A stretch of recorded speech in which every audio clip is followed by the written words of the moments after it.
I think the big thing about the game, hey, the Arizona Cardinals, give them a lot of credit for hanging around, doing all those type of things. I still can sit here after watching the film yesterday where I like them, but I don't know if I'm a total believer in them quite yet, like where I'm just going, oh, they're definitely going to make the playoffs and be in that. Like, I understand they're in playoff contention and they're in that conversation and all of those type of things, but I still look at the offense as being way too much on one guy and Kyler Murray. I don't know if it delivers enough as far as scheme-wise all the time. There's so much pressure on him, Mike, just to be, hey, quick throw, make the great throw. Okay, the scheme itself can be kind of simple at times, and then it comes on to him running and making plays and doing that way. And, yes, it's good, but Seattle's defense stinks, and he was able to pull that off more maybe against the Seahawks than he would be able to against some other teams that are out there. But he still does it every week. That's the thing. He doesn't do it every week. He didn't do it the week against Carolina, and he didn't do it against Detroit, and they're not that good. But they have formulas to stop that offense. He's still awesome, and you have to worry about that, and Seattle's always going to have an issue with him, for sure. Sorry. And you know, I think of the Seahawks. They still wear the same uniforms, but the defense is very different than what it was, especially up front. Why in the world can't they get a pass rush? And Everson Griffin reportedly available. Dallas Cowboys looking to move on, cut their losses. I can't imagine why the Seahawks wouldn't be at the front of the line to find anyone who can help that pass rush. Yeah, I mean, yes, but, you know, again, Everson Griffin hasn't looked that great either, so I don't know, you know. Got 2.5 sacks this year. You know, yeah, well, I mean, everybody's dropping back to throw against Dallas, so, yeah, I'm sure he does at some point. I mean, it's drop back and throw for 50 yards every time you drop back. But the defensive line, to your question and all that, I mean, as you know, we've talked about it, they're not good. They stink. That's all there is to it. The defense in general stinks. It's not coached well. They can't play man-to-man, and they can't rush the passer. And then what comes worse in a game like this with Arizona, because of Kyler Murray's ability to run and do things like that, they were reluctant to blitz.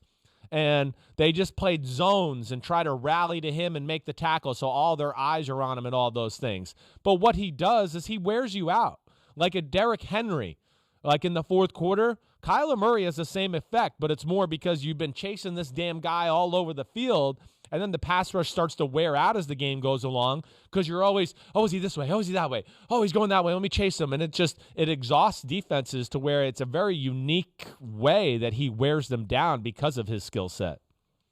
But generally, this Seahawks defense. I mean, look, yeah. I one of the reasons you and I both are now at the point where we regard the Buccaneers as the better team in the conference, that defense is not going, you know, they live dangerously and they feel like they can win every game. Right. You're eventually going to get into a playoff game where it's not going to go your way because your defense isn't going to be able to step up, and this is as glaring as it's ever been for the Seahawks. Yeah, it is. It is glaring. And you know what, they need Jamal Adams back.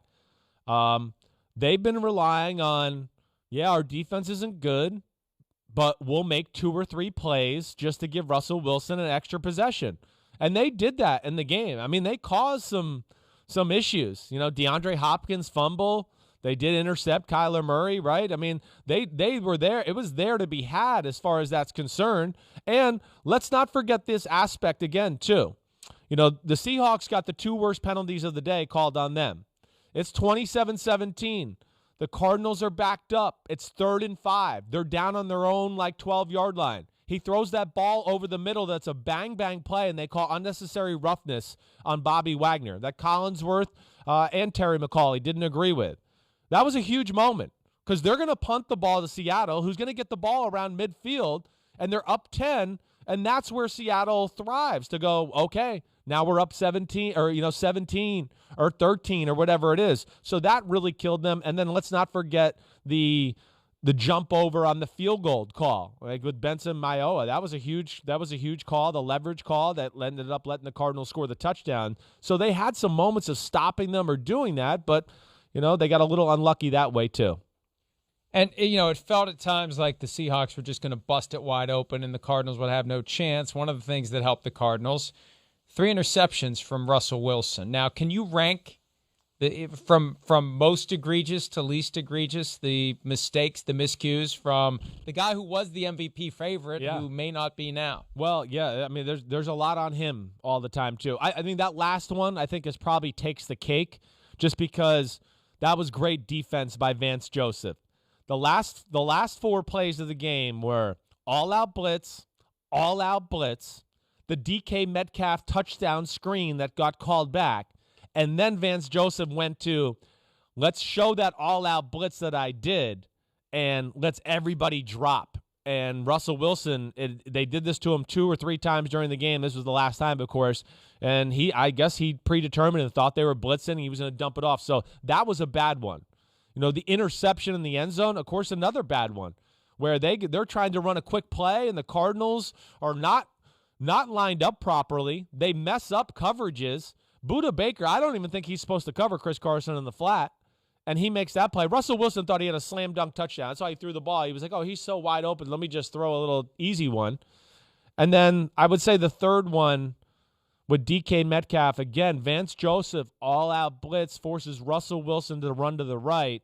And DK Metcalf, I think, was running downfield, and he thought, wait, let me stop and come back and help my quarterback. And as he stopped, Russell was already in the motion, and he threw the jump ball to him. And that's where Patrick Peterson got the interception. They were off all night, DK and Russell.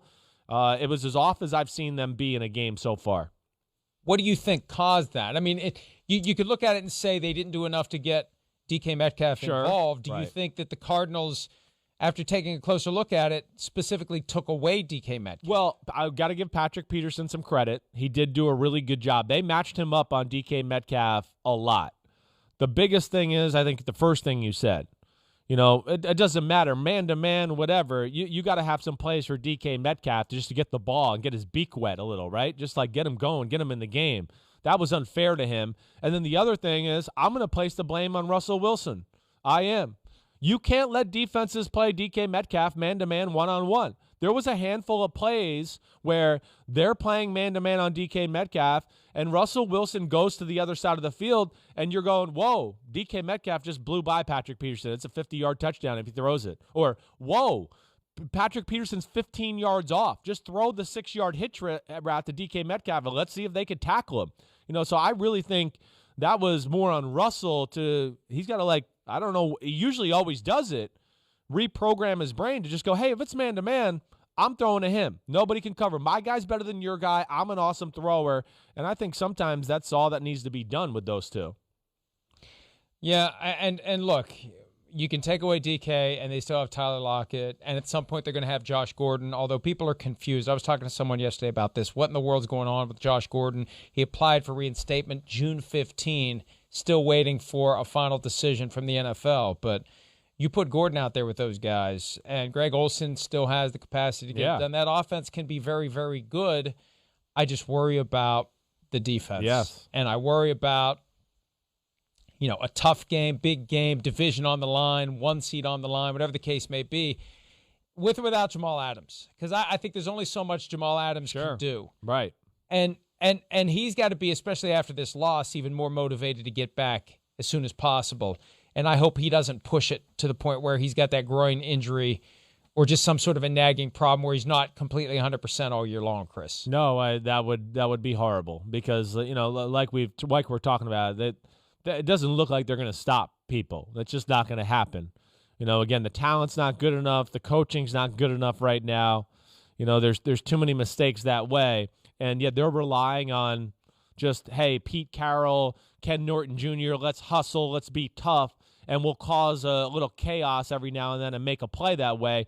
And to what you're saying, yeah, that's good, but I don't know if that's going to get it done against the really good teams in the NFC playoff picture.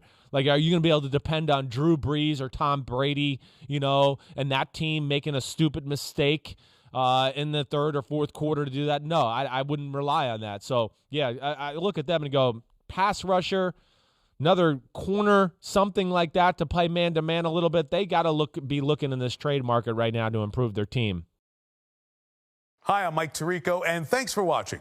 Make sure to hit subscribe for the latest news and highlights from NBC Sports.